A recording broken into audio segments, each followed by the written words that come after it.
ถึงแม่หากสิ่งก็ความฝันให้เป็นเน้นแห่งใจเจียวหัวถึงดีเอิงไม่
nhiều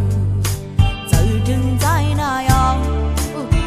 hồ giờ nông nàng khởi chốt dù bị trái giờ thình